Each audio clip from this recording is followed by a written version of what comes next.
Hi everybody, it's Dave from Wing Chun Mind Force here. Today's episode I'm going to read from a book written by my Sifu Jim Fung, just called Wing Chun Kung Fu.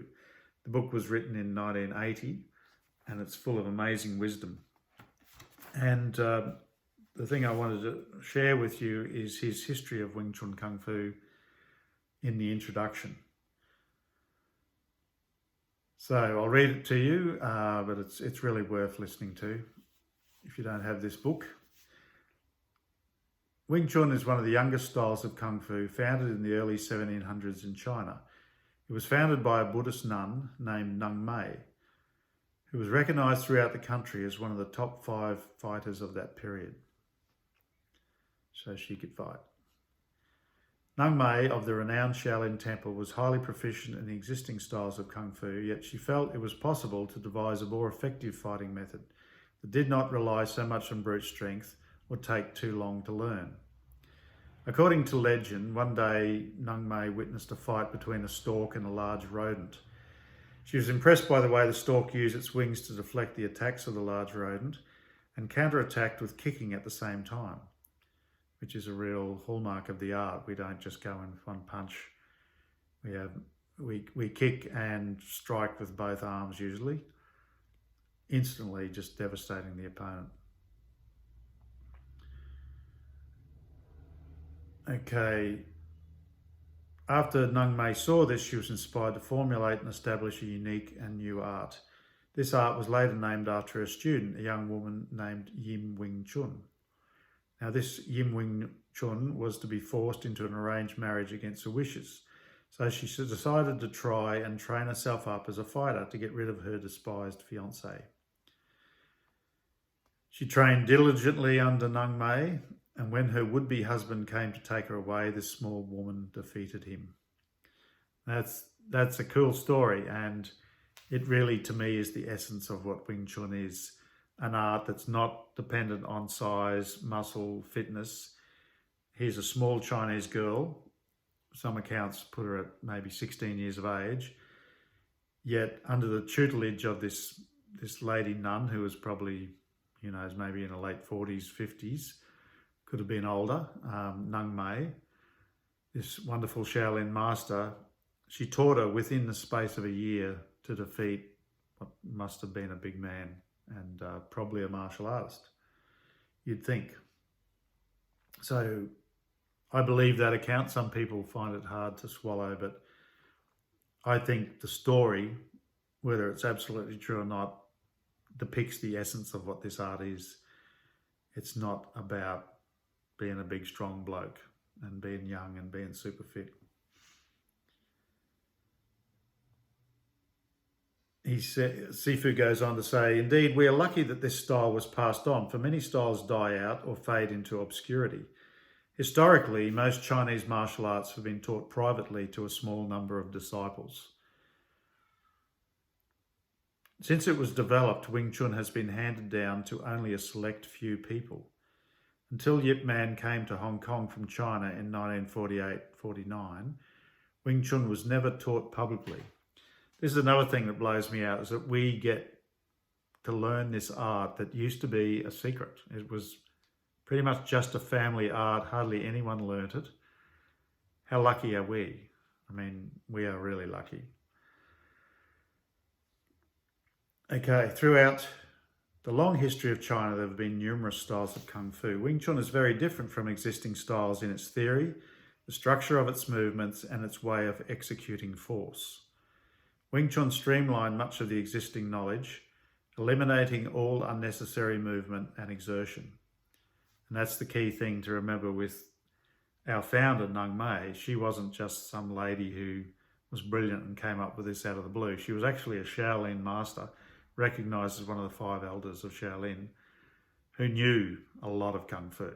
And she devised this from that basis and honed it. And she'd been obviously thinking about it, and probably there was the core of this idea of Wing Chun already in Shaolin. I suspect that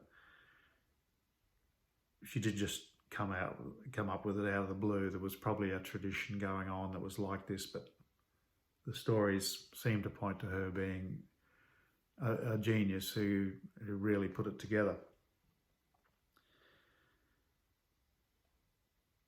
Wing Chun is not based on imitation, in contrast to styles which, for example, copy animal movements, nor is it based on ritual. It is based on natural and scientific laws that show how to execute and overcome force in the most efficient way. Due to the principles upon which Wing Chun is based, it is a system that can always adapt to contemporary society. It is not restricted by archaic or outmoded techniques. In fact, Wing Chun has been constantly refined and adapted as it has passed through each generation. It will always be popular and useful for self-defense. So there you go. And this is another thing that I often hear people talking about how they've got to modify Wing Chun for now, for the street. And as much as I believe each good practitioner who sticks with it comes up with a creative version of the art, in 23 years, I haven't found any flaws that I think, oh, I better get rid of that, or that doesn't make any sense. I just constantly find gems within the forms and within the training that blow me out.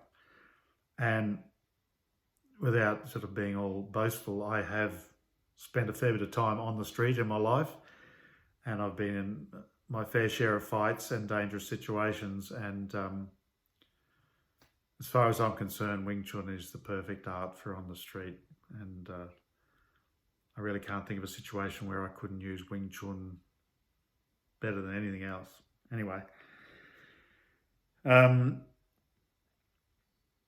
world-famous Grandmaster, the late Yip Man, was responsible for introducing Wing Chun to the general public. He is widely regarded as one of the truly great and legendary figures in martial arts. He is considered to have refined and further perfected the Wing Chun system. He was renowned as a teacher and as an invincible fighter, despite his very small physique. Yip Man is an example par excellence of the pure skill embodied in Wing Chun. It is obvious that someone of his small size cannot rely on brute strength to establish himself as a top martial artist. Yim Wing Chun and Nang Mei also provide examples of this. And this is once again a bit of a thing. Believe it or not, some people, even within the Chu Shong lineage, slightly disparage Yip Man as if he just wasn't anywhere near what our Sigong Chu Shong Tin was like.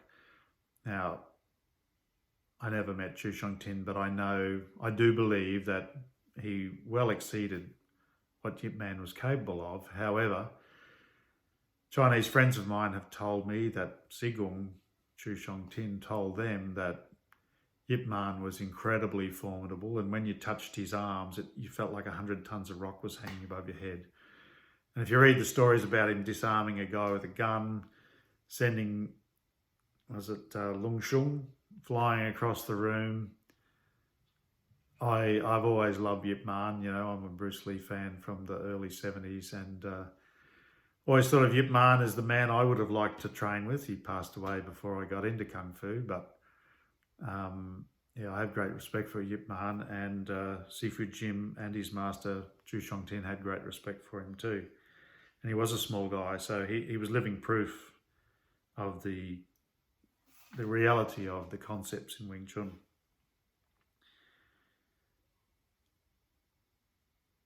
He says, during his years of teaching, Yip Man had hundreds, possibly thousands of students. 4 of these students stand out above all: the 4 senior masters in Wing Chun. Lung Shung, unfortunately now deceased, Lok Yu, Chu Shong Tin, and Wong Chun Lung. Now, I know Master Wong Chun Lung has sadly passed away.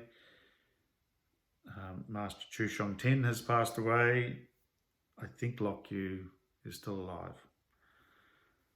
The former 3 actually lived with Yip Man for several years. That's Lok Yu, Chu Shong Tin, and Wong Chun Lung. And they are the 3 true closed-door students. Despite his modern outlook on life, Yip Man maintained the traditional form of master-student relationship with his 3 devotees. This tradition prescribed complete, unspoken and voluntary respect from the students for their master. It was considered one of the highest privileges to have access to training with such a master. In return for this, the students were prepared to go to any lengths to demonstrate their respect and gratitude. They cooked and cleaned for Yip Man, performing all the chores normally regarded as servants' work. However, they can be regarded as the most fortunate of servants. They performed these duties willingly as a sign of the complete dedication they had to their master and their art. This was a small price to pay for the unequalled knowledge and training in Wing Chun that Yip Man offered them. The 4 senior masters all opened their own small schools, continuing in the teaching of their master. Despite the fact that thousands of students have learnt Wing Chun, very few have learnt the whole Wing Chun system, or achieved the level of ability and understanding to be recognised as a master or a junior master. And Sifu Jim set a very, very high standard, and I agree with that. I think it's important to be humble when you're learning a high art like this, and never think you've reached the end, and don't get too big, because you never know what secrets are hidden and what abilities people who don't look like anything particularly have. Although there is little outward show of rank in the Chinese martial arts, there is a system of internal recognition. Anyone who genuinely claims rank in Wing Chun can follow the lineage of their instructor from the table of generations. The history from Lung Jiang down to the present day is documented and can be verified from various sources. So Sifu's put up this list of the lineages, and this is another thing that, dare I say, a lot of younger chaps have trouble with. What's all this lineage stuff? What's that got to do with it, you know? But the truth is, in an art like this, you want to know that the people you're learning from really know the art. They're not just somebody... I once met a young fella. He was a nice man. He was probably 23, and he told me that he was very experienced in Wing Chun, and he'd practiced Wing Chun for a long time. At that stage, I'd only practiced for about 10 years, and I said, "Oh, how long have you been practicing Wing Chun?" And he said, "Well, I've been doing it for 18 months. And I probably laughed. I might have suppressed it, but I said to him, "Well, 18 months is not that long, mate." But maybe from his perspective it was. But I don't think you have to spend years and years and years to get any good at Wing Chun. But I think to get really good at it and to be anything near master level, you really have to dedicate your life to it. And that's something I'm happy to do, and so many people are happy to do. Once you taste real internal Wing Chun, it becomes very addictive because it's so interesting. And Sifu goes on to say, these 4, Lung Shung, Lok Yu, Chu Shong Tin and Wong Shung Lung, these 4 are from the earliest batch of Yip Man students. He says they're all currently teaching in Hong Kong. This was in 1980. Many others trained under Yip Man later, including the late Bruce Lee and some of his senior brothers. All genuine Wing Chun instructors can trace their lineage back to these masters. It is fortunate for the many dedicated Wing Chun followers in Hong Kong and other countries that Yip Man, the remaining Wing Chun master, did move to Hong Kong, as martial arts were suppressed in China until the early 1980s. Otherwise, it is quite possible that Wing Chun would have died out or become diluted and unrecognisably changed. It is most important to keep the genuine Wing Chun system intact. Because it is not based on rigid copying of a finite set of movements, Wing Chun allows flexibility in the applications of its movements. Unless an instructor is highly knowledgeable and has access to one of the recognised senior masters, there is a danger of misinterpretation and incorrect application. For this reason, students should be wary of self-proclaimed masters, or those who say they know it all and are the best. Well, I certainly don't know it all, and I'm certainly not the best. But if I said I didn't know anything worth knowing, I'd be lying. So I look forward to seeing you every day. I hope that you'll find everything I talk about entertaining, and my videos from now on will be, on the one hand, more practical. I'm going to get into the really practical side of Sin Lim Dao, Chum Kiu, Bill G, and more advanced forms. And I'm also going to talk at times about the more esoteric, internal, far out, interesting things, and things that are, to me, connected to Wing Chun, even though they're outside of Wing Chun, such as the Tao, the Tao Te Ching, Zen as it's practiced in Japan, and Chan in Shaolin. And my old hero Bruce Lee has a lot of very useful and interesting things to say about Wing Chun. A lot of it either completely misunderstood or just unknown to the general public. And despite having been a big time fanboy, as I've gotten older, I'm not so much a fanboy of Bruce's movies, but I still really admire him, and I really like the things he wrote. Anyway, I'll leave it at that.